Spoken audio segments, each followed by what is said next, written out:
The UAW, you speak of the owning things, labor movement's desire to own things.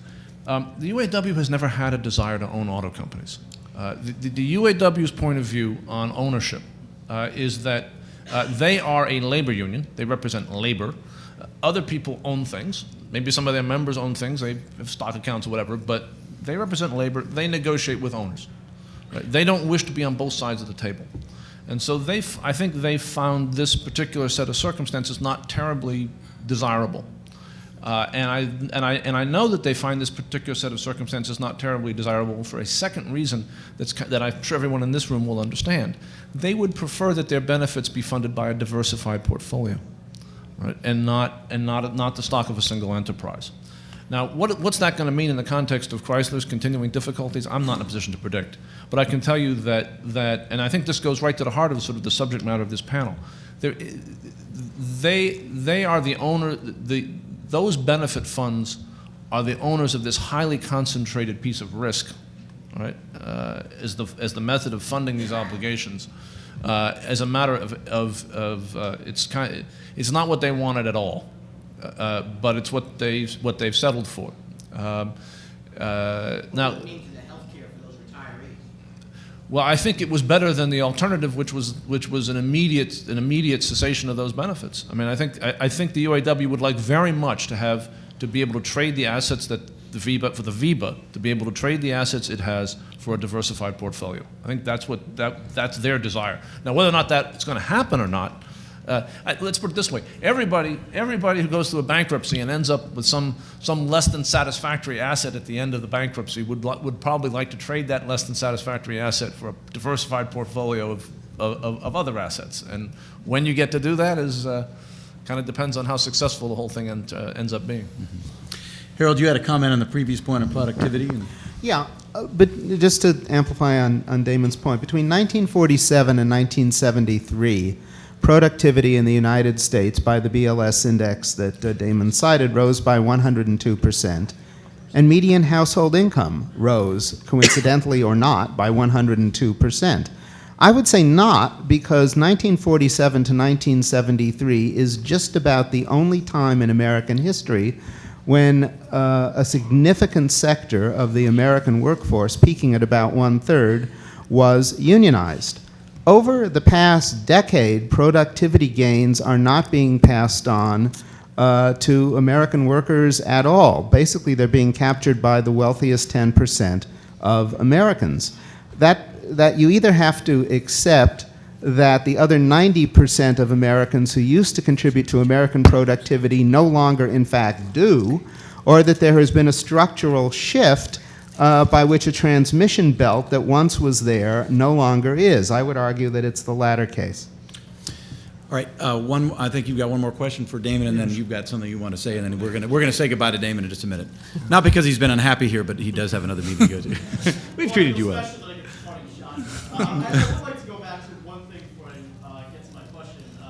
So you said that unions, UAW specifically, and I know many groups say that unions don't control the pension funds, specifically the VEBA trust.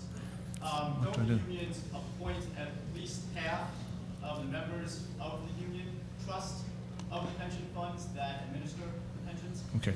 In general, all right, under the Taft-Hartley Act, it's an even split for plans, for multi-employer plans.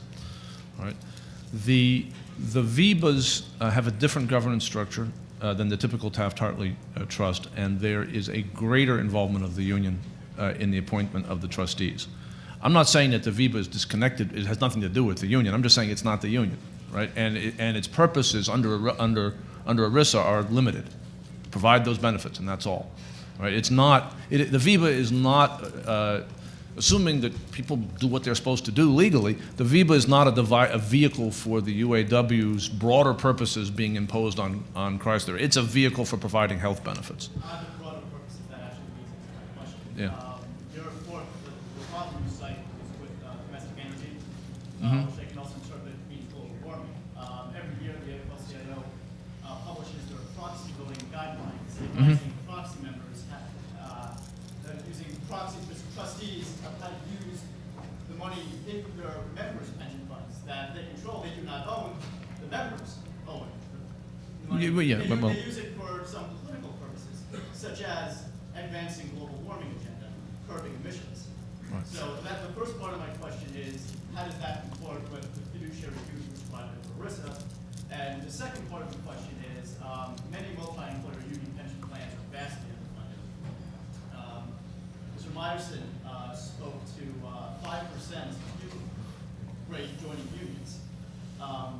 Is it moral to bring some of these young people into unions with the promise of a definite benefit package when you see some unions, especially like the Teamsters and the Central State Plan, which is funded at 47%, which in the future cannot possibly pay out without a government bailout, cannot possibly pay these pensions.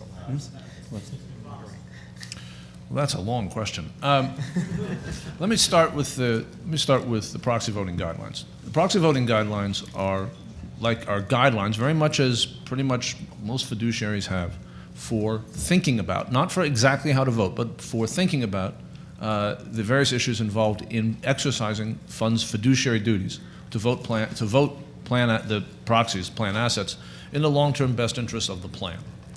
That's what they are. If you read them in detail, they address the sorts of issues you would expect to see a proxy voting guidelines address, like whether or not to declassify boards, and whether or not, and how to think about the structure of poison pills, and whether the chairman and CEO ought to be separate or together, and the like. Disallowing voting against the use of certain chemicals. Well, all right. Now, to my knowledge, the proxy voting guidelines do not address global warming and climate change per se. I think they address, in some sense, the way in which to think about proposals that do come up around a variety of environmental issues. That being said, the AFL-CIO is a stockholder in some companies to a minor degree, and we have taken an interest at times in issues around carbon emissions and climate change. You can disagree, you can disagree, and I'm sure we might if we had a big discussion about climate change, as to what the appropriate policy response is and the like. I'm sure that we could even have arguments about the science, although, I don't think those types of arguments are actually have much merit anymore. But I don't think that. Frankly, I don't think there's any merit at all to the argument that there's not man-made caused climate change, and I know something about paleoclimate science, and long-term climate change is really dangerous if you have a time horizon in mind of anything less than 10,000 years. So, the question is serious, serious climate change in a time frame that's relevant to human civilization, is that important to the interests of funds with long-term time horizons? We could debate that. I don't think it's a trivial kind of economic question. I don't think it's a question that has an obvious I don't think represents a politicization of much of anything. I think it's serious. It's a serious set of scientific and economic issues. Now, in terms of pension fund funding, I just happened to be reading the PBGC's funding shortfall, which is a serious matter, and $20 billion of it comes from corporate plans, and $800 million of it comes from multi-employer plans. Our pension system is in a lot of trouble. The defunding of that system is part of what I was talking about the hallucination of income. Right, that we pull money out of our pension system at the contribution end, and then we pretend we've increased our income. And we then try to make up for that with pension investment strategies that are not going to work to generate real value. These are serious problems. Now, I think that, and Harold was talking about where the punchline in this particular course of action leads, which is to a society where retirement is increasingly a matter of elites and not a broadly shared matter. Now, is it moral to then do what exactly? Is it moral to, no, well, hold it. No,